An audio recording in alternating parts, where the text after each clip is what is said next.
we had a new DreamWorks movie hit theaters, and you guys know what that means. It's time for a review, and this time we're reviewing Dogman. And before I actually went and saw the movie, to be quite honest, I wasn't really feeling this from the trailers. Like, I don't have a nostalgia connection to Dogman, and my only knowledge about Dogman before this movie is seeing the cover of the book going, huh, that looks like Captain Underpants. Oh, the same dude wrote it?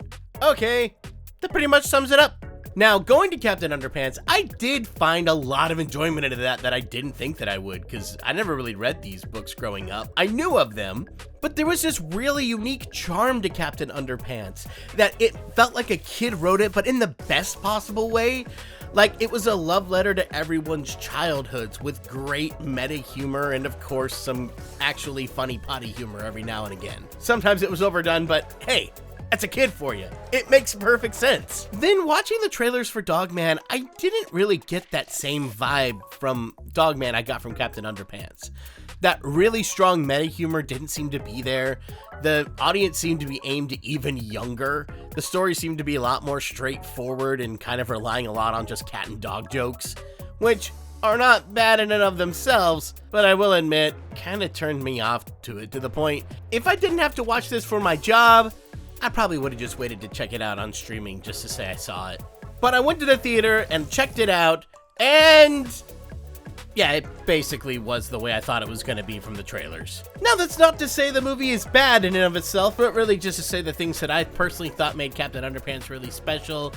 I don't really see it here very much. The movie is definitely aimed at a younger audience, and that's not a bad thing, and I'd say that it hit that audience demographic really, really well. When I went to the theater, there were tons of kids in there, and they were laughing at almost everything, and you could tell they were having such a great time, which is awesome. That means this film really hit its target audience. And yeah, if I put myself back in my 8-year-old shoes, I probably would have thought that this was one of the funniest movies ever. But as we were watching the film, I heard almost no laughter from the adults, myself included. Although there were a couple gags, especially one where the mayor has a special card with a phone number on it. If you've seen the film, you know what I'm talking about. That actually got me to laugh pretty hard. And I'll say this, the heart was surprisingly strong. I wasn't expecting that element. Was it enough to save the movie for me? No, but it did give me a little bit more to latch onto, which was appreciated. And I really appreciated the really unique animation here. They did some really cool things with it, and a lot of stuff that I wasn't expecting to really make this feel like a comic book come to life. But while I can praise it for those elements, I do have to say there is quite a bit dragging this down. First of all, the fourth wall breaking jokes that they attempt here just feel really cliche and by the numbers, or they just didn't really make a lot of sense. For example, Petey the cat makes this robot that's seen throughout the movie, and he gives him a name, kind of like, you know, R2-D2 mixing up letters and numbers, and names him ADHD, which if you say it really fast sounds like ADHD, which has the potential to be really funny, but they don't do anything with it. There's nothing that really makes ADHD work to make that joke land. It's just, oh, we named it ADHD because it sounds like ADHD. That's the joke. But the robot doesn't do anything that's ADHD. I think it would have been funnier if they named him like 7-Eleven or something and he kept trying to give everyone Slurpees at really inopportune moments. That makes sense. But I don't really get the joke here other than, yeah, AD and HD sound like ADHD. And I don't know how I feel about Dogman being mute throughout the entire movie. Which is weird. I'm usually a proponent for the mute characters, but I don't know if it really worked here. It did feel really weird having characters like Petey and also other animals in this film that can talk, but yet Dogman's the only one who doesn't. So that felt really off from the get-go. And I do feel like that did a disservice to his character in the regard that because he's not talking, it almost felt like he got sidelined in his own movie. I don't feel like Dogman is the main character in Dogman. I feel like Petey is.